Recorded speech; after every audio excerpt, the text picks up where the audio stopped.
prière des frères est une pratique assez ancienne dans le renouveau, qui trouve actuellement de plus en plus sa place dans les paroisses.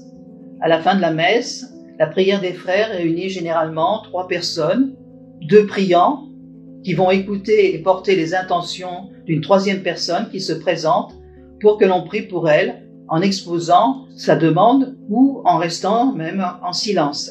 C'est une prière d'intercession, souvent de compassion.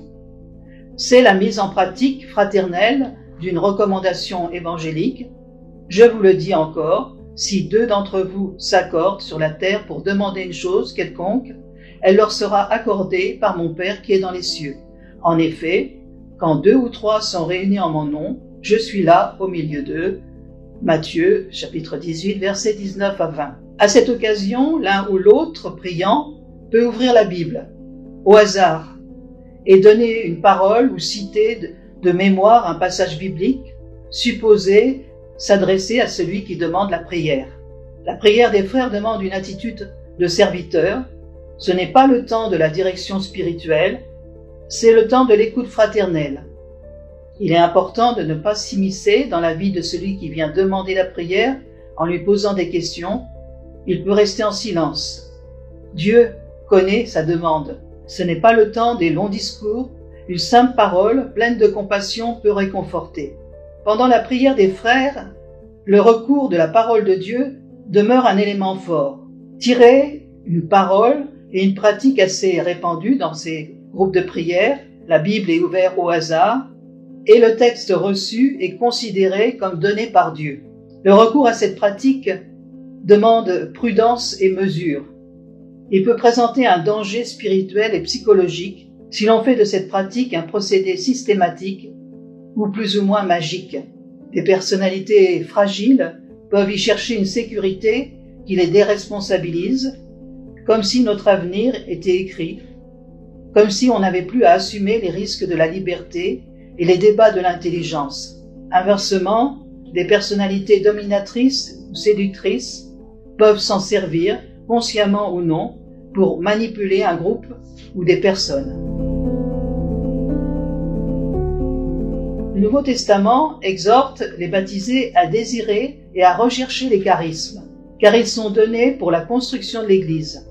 Après avoir fait la liste des charismes, dans la première aux Corinthiens au chapitre 12, Paul écrit « Aspirez aux dons supérieurs, aspirez aux dons spirituels, surtout à celui de prophétie. » Le catéchisme donne une définition de ces charismes. Extraordinaires ou simples et humbles, les charismes sont des grâces de l'Esprit Saint qui ont directement ou indirectement une utilité ecclésiale, ordonnés qu'ils sont à l'édification de l'Église ou bien des hommes et aux besoins du monde. Ce qu'il est important de remarquer dans cette définition, c'est que le but des charismes est de servir les autres et de construire l'Église.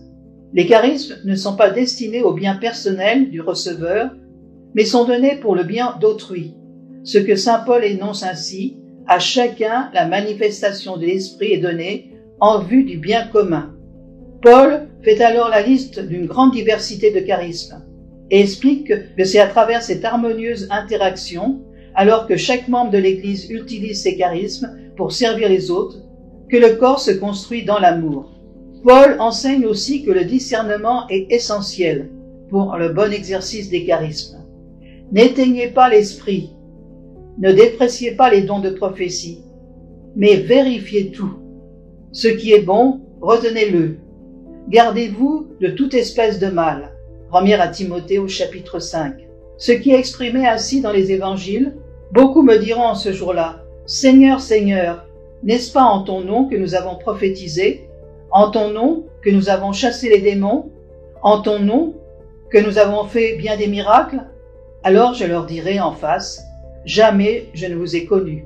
Écartez-vous de moi, vous qui commettez l'iniquité. » Matthieu 7, versets 22 à 23.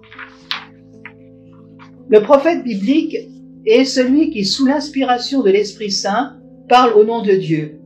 Jérémie voit sa vocation ainsi définie. « Alors le Seigneur étendit la main et me toucha la bouche. Et le Seigneur me dit, « Voici que j'ai placé mes paroles dans ta bouche. » Dans le Nouveau Testament, c'est Jésus. parole faite chair qui parle au nom du Père. Les disciples, puis les baptisés, sont chargés de transmettre dans l'Esprit la parole de Dieu. Dans la première lettre aux Corinthiens, Paul précise ce qu'est la fonction du charisme de prophétie. Celui qui prophétise parle aux hommes. Il édifie, il exhorte, il console. Le charisme de prophétie peut prendre plusieurs formes. L'oracle prophétique, l'exhortation prophétique, la prière inspirée, le chant prophétique, la révélation, les visions ou images intérieures. Lors de l'exercice du charisme de prophétie, celui qui prophétise s'appuie souvent sur des paroles bibliques, citées de mémoire. Il utilise souvent la forme de l'oracle biblique. Le ton utilisé peut impressionner sans vraiment édifier. Il faut apprendre à vérifier, à discerner face à ce genre d'annonce. Souvenons-nous des prophéties émises autour de l'an 2000, aucune ne s'est accomplie. Il arrive pendant des assemblées de prière d'entendre quelqu'un dire « L'Esprit Saint me dit que » ou « te dit que ». On peut se demander s'il n'est pas possible qu'une volonté de puissance personnelle se cache derrière de telles apostrophes. Les différentes pratiques courantes dans les assemblées de prière du renouveau charismatique ne sont en soi pas mauvaises. Elles demandent de la vigilance, du discernement, un réel souci de communion ecclésiale. Tout le monde n'est pas appelé à exercer des charismes, à dispenser la parole. Il est important qu'il y ait des instances de régulation qui veillent à ce que la parole ne soit pas idéologisée, qu'elle ne serve pas à asseoir le pouvoir de celui qui la dispense sur les personnes. Le renouveau charismatique, comme a pu l'exprimer le pape François, se doit être un courant de grâce dans l'Église et pour l'Église. Pour cela, la parole doit être reçue en Église. 50 anni di rinnovamento carismatico cattolico, una corrente di grazia dello Spirito. E perché corrente di grazia?